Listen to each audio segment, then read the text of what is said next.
I'm going to do something a little different this weekend. I'm calling it Weekend with Termies.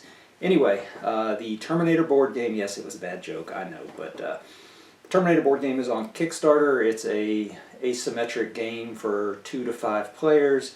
Sounded very interesting to me, with 1984 from the first movie, 2029 from the later movie, and you go back and forth. Things that happen here are supposed to affect over here, and you play across the 2 boards for 2 to 5 players, like I said, but there's not much in the way of any kind of reviews, any kind of demos. It looks like it's a very, very early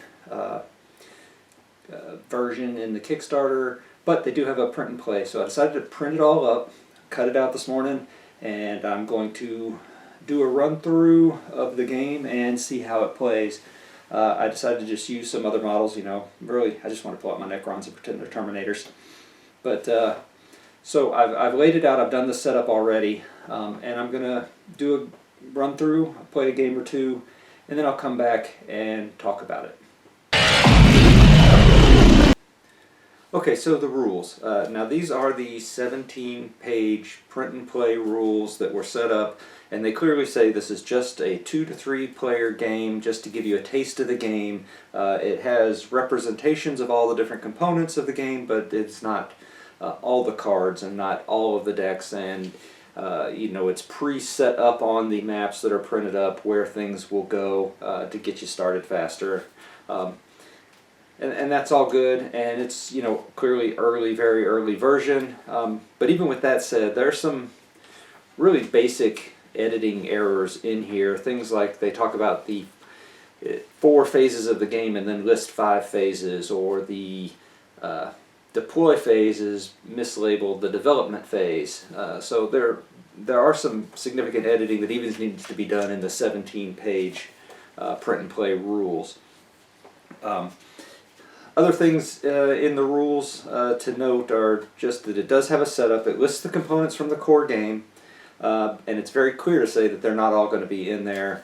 So that's all good. And then I've read these rules. I've not gone and looked at any clarifications or anything, so I'm going to go through the game here and go through the 5 phases of the game, and I'm going to do them straight off how I read the rules. So if I get some rules wrong or things don't make sense, that's going to be due to the rules. I'm not going outside of the rule book.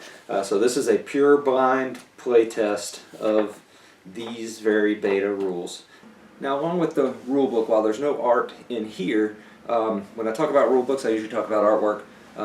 The artwork for the cards and the components, as shown on the Kickstarter, I'm not really that big a fan of. This is an officially licensed product from the Terminator movies, and as such I would think that you either have very realistic pictures, you know, drawings, or actual photo elements from the movies. So, you know, being very excited for an officially licensed Terminator game, I was really thinking that there would be a different feel to the artwork for the cards and such. The board looks okay, you know, a board is a board. However, but all the character cards and stuff are very sort of cartoonily drawn, and it's a little disappointing. Doesn't affect the gameplay, wouldn't keep me from buying the game, just a point that I wanted to bring up. Alright, so the setup is, I'm going to go straight. I'm going to have the rules here. Basically, with 2 people, one person will control Kyle Reese and Sarah Connor, the other person will control Skynet. You place all the starting units, which I've already done. The next thing you would do would be to place the resources. So 4 resources start over here for Skynet, and 4 resources start over here for the Resistance. This is in the 2029 side. Then if you flip on to the next page, here in the rules, you place the obstacles. These are already pre-placed in the print and play version. Then you will you place the locations, the 12 locations here. It says that the map will come with cutouts, and you put these little hexes in here, but that's all pre-done as well. Then you set up the missions. You pull up the 2 main core missions. And it does tell you to put them beside the spots marked on the 1984 board. I can't find a spot for these on the 1984 board. Neither here nor there. I'm sure I'm either just missing it or it'll be put in later. Then you set up the missions, you shuffle up the missions. I've already pulled the two. You pull two missions. They are time limited and they can go a specific number of rounds. These go 3 rounds. So, each turn they'll move down, and at the end they'll pull off, and if they're not completed, then there is a what happens if it's not completed thing. We'll talk more about the missions here in a couple minutes. Then you get your miniature for the 1984 and his stat card right here for the Terminator. Then each of the Resistance players, there are 2 of them, so there's Sarah Connor. She gets stuck in the apartments. Kyle Reese gets stuck over in the back alley.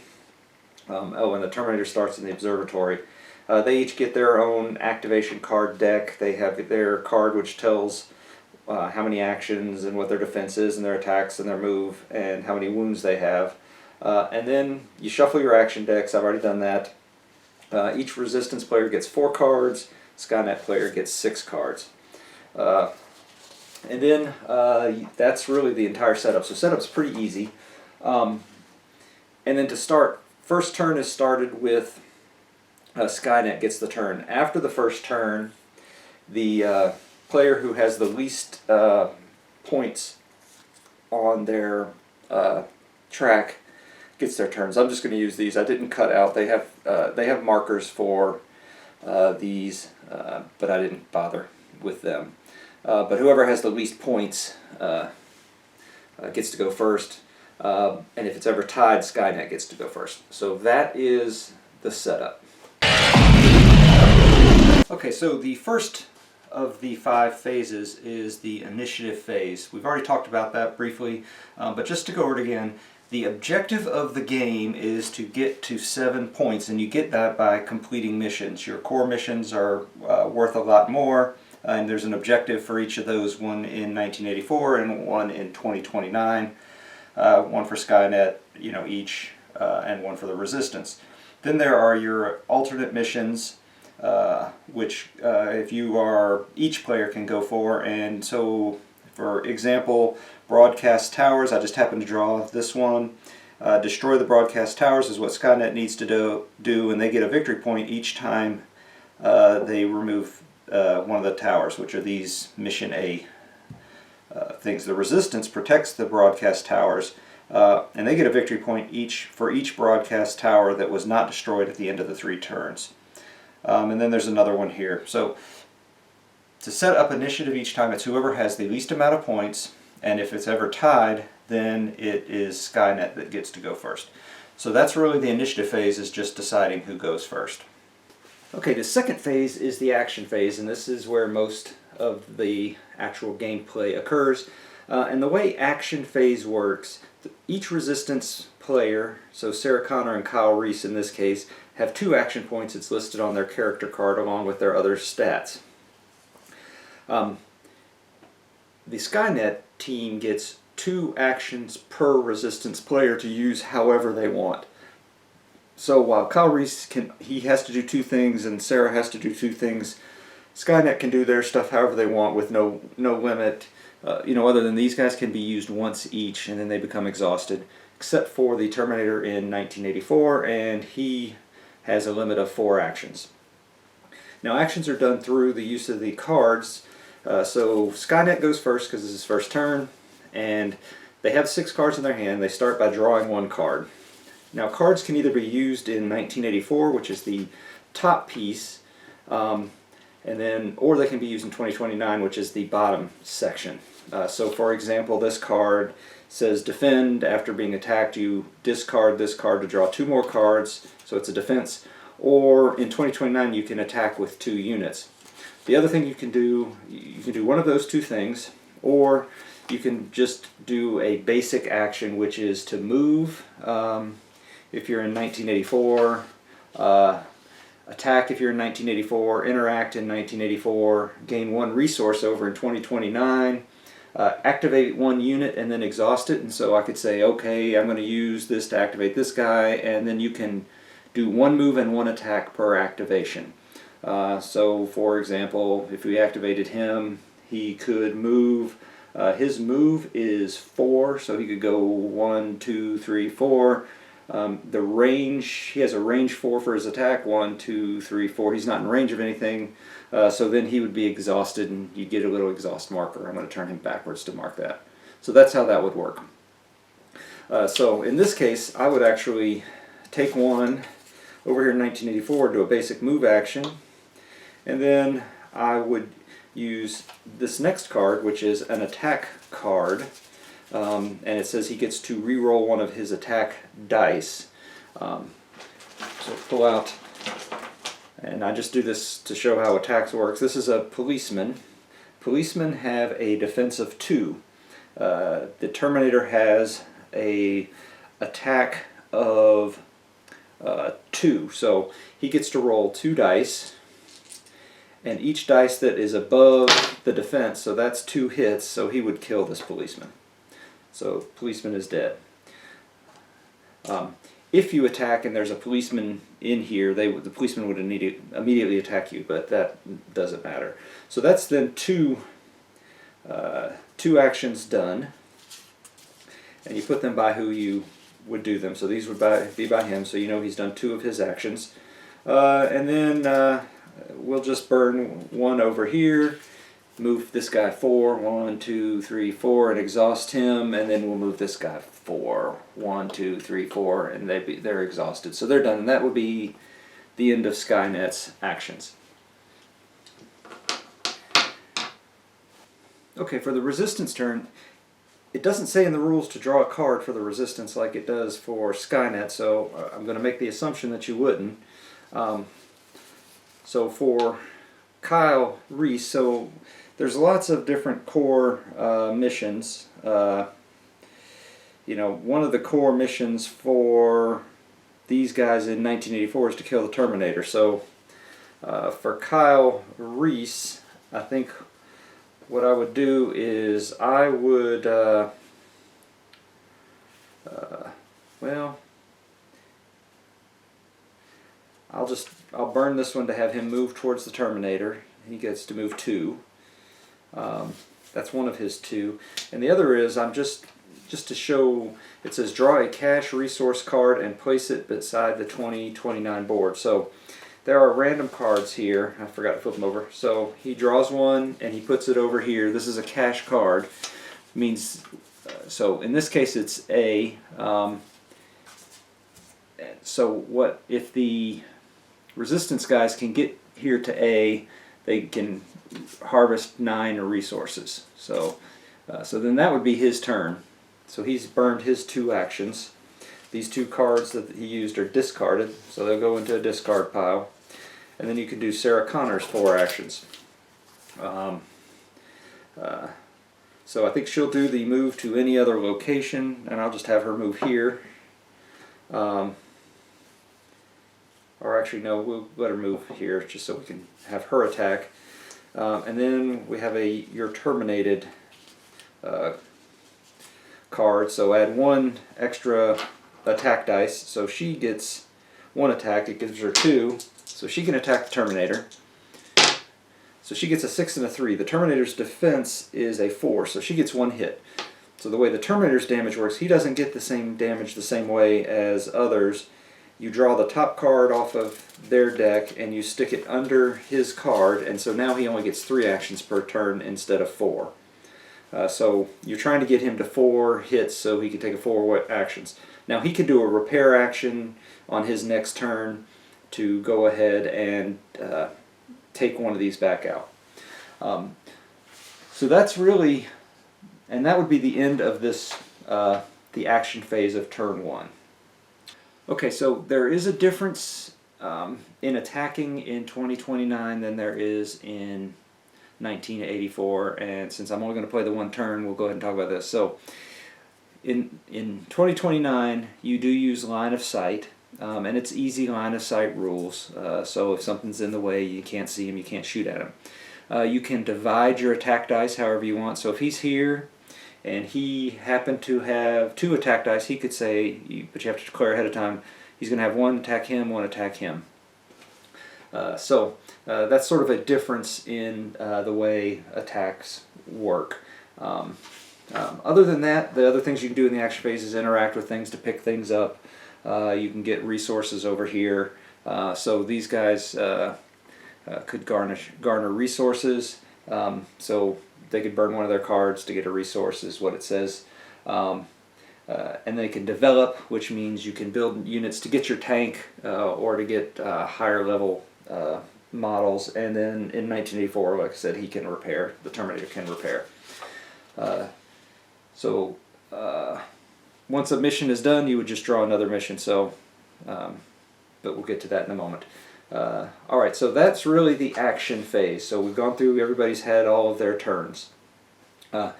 Next is what they call the develop phase in the rules, but it's really the deployment phase. And this is, if you have a deployment card, it says you choose a deploy card on your side of the table. You return the resources, you get rid of the resources to get it. Now I'm not sure, I'm assuming it means when it says deploy on one of your cards. I had one a minute ago that said deploy, so because there's not a spot for deploy cards, and but it says okay, in 2029 deploy units to a Factory 1 or Skynet mainframe here. I assume that this is when you could use that if you had this card in your hand. But it doesn't tell you how many resources it takes or exactly how that works, and it really just says that this phase consists of 2 steps: deploying units and determining control of deployment areas. So starting with the Resistance players, each team alternates resolving a deploy card on their side of the table. I don't exactly know what that is. I thought maybe it was this, but there's nothing, when you look at the components, there's no deploy cards listed, and there's no deploy cards in here, so maybe they just didn't mention that they were leaving that part out of this. Because it goes on to say that you have to return the resources on the card to the supply, but there's no resources here on this card. So I'm a little confused about that. Maybe I just completely missed it. I've read the directions a couple times, and I've looked through all the cards, and there are no cards with deploy on them, and there's none listed, like I said. So we will skip the rest of the develop phase, but there's a plan for that. And then it's the control phase. So once everything is done with your deploying things, then what you do is you look at all of these deployment areas. So here, here, and here, and then here, here, and here. If, for say, we didn't have these, say these guys had run off to go attack stuff, and you managed to get this guy in here. So now the Resistance has a Skynet factory. They own one of these deployment zones, so they would actually get to be able to move their resources 1. They get 1 for each deployment zone that they own. So that's really what you're doing, is just moving your missions up and trying to get more. So if you can take control of their factories 1, they can't deploy into that location anymore, and you get a point for it if you have that. So that's the control phase. And then last is the refresh phase. That's where you move these. Okay, it's now round 2. Nobody has gotten anything off of these at this point. You draw action cards back up to your total 4 or your total 6 for the Terminator. Move neutral units. So in this case, police are neutral units, so this guy gets to go along his route and move. And then you generate resources. So basically each faction gains resources as follows. The Resistance gains 1 resource for each outpost under your control, but 2 by default. So for every outpost you control, you get a resource, but you can get a minimum of 2. For Skynet, you get 2 resources plus 1 additional resource for each victory point on the track. So they don't have any victory points, so they don't get an extra, so they just get 2. So that is really the end of the refresh phase, and then we go back to where we were. So that is 1 round of gameplay in a very fast and loose, and I kept referring back to the rules to make sure that I was doing it right. Ending the game, basically the players continue playing rounds until one team gets to the 7th space on the victory track. If you kill Sarah Connor, they get 4, 1, 2, 3, 4, up towards the Rise of Skynet. And if they control the resistance space over here, they'd get 4 more and they'd win. So that's sort of how you do it. So missions give you some. The core missions give you a lot of points. These other missions give you a couple points. And controlling their bases gives you some points. If both teams reach 7th space at the same time, then you add up the total deployment cost of all the units you have. Again, I don't know where the deployment stuff is. I will reread everything. And then the only other thing to talk about is that there are some time travel and paradoxes, and I'll talk about that in just a second. Okay, just a couple other things to talk about is one, the neutral unit, so the police, and it looks like from the Kickstarter and the amount of add-ons and everything that are starting to show up on there that there are going to be a lot of additional neutral kind of units. And they're not directed by the players, but you have instructions, and the police in this example are the ones they show how that's going to work. So basically there are 2 things that it can do. So for the police, if they're here and if he was alive, Sarah Connor attacked the Terminator, well, the policeman would immediately attack Sarah Connor. And vice versa, if the Terminator attacked Sarah Connor, the policeman would attack the Terminator. And then during the refresh phase, it says, 1 at a time in any order, you move each policeman along their patrol route to the first location that doesn't contain a policeman. So he would just move here. And that's sort of that one. Now the very interesting thing, I think it's going to be kind of interesting, it's a nice thought, are the time travels and paradoxes. So resource caches, we talked about that a little bit, so you can plant your caches here, they pop over here in these places so that you can pick them up in 2029. If Sarah Connor is ever defeated, then John Connor immediately dies too, because he never existed because she's dead, and so she never had him. They do have a time lab mechanic where you'll be able to send one person back for a lot of resources, so they could send a Terminator back here, so you'd have 2. And only one person control it, and that's really what they have planned so far, but I think there's a lot you could do with the time travel. Alright, my final thoughts about this. I think there's a really good game idea in here. The things I think are going to be cool will be if they can really develop things that happen in 1984 that make a big difference over here. Right now, and this is all based just on the print and play version, this is really everything that matters 1984. There's not a lot of, okay, there'll be some fighting over there, and it's going to be really hard to actually take over Resistance Post before you've gotten through a bunch of missions and everything, I think. I think the mechanics of the fighting are okay. Throwing a couple dice, and if you beat the 2 or 3, you kill them. That's sort of a weak mechanic, but being able to defend with the cards, but then you lose that card, so you may not have enough cards, and if you don't have enough cards when it's your turn, if you're ever out of cards, you can't play. So if Skynet goes first and uses up all 4 of, say, Kyle's cards in defense, then he has no cards, he doesn't get to go the next turn, and he'll have to wait until they refresh and you draw 4 more. I kind of like it's tracking your activations by using these cards, and you take one and flip. So if you're going to do a basic action, you're giving up one of your special actions. I think that's kind of a good idea. The move, defend, wound stuff is pretty standard, not much to talk about there. The missions are pretty, I like how you have your core missions, which match the movie missions. And then you have all these other little missions that can help you along the way. Like I said, I think there's a lot of potential in here to do some really cool stuff. As it stands right now, I think it's kind of a bit of a mess. The rules are really alpha level, very early beta. They need a lot of work. I think maybe it was on purpose that they left stuff out of the print and play version, but when one of the major mechanics is left out, that's sort of a problem for me. And the lack of editing the rules before putting it out in the print and play seems very rushed.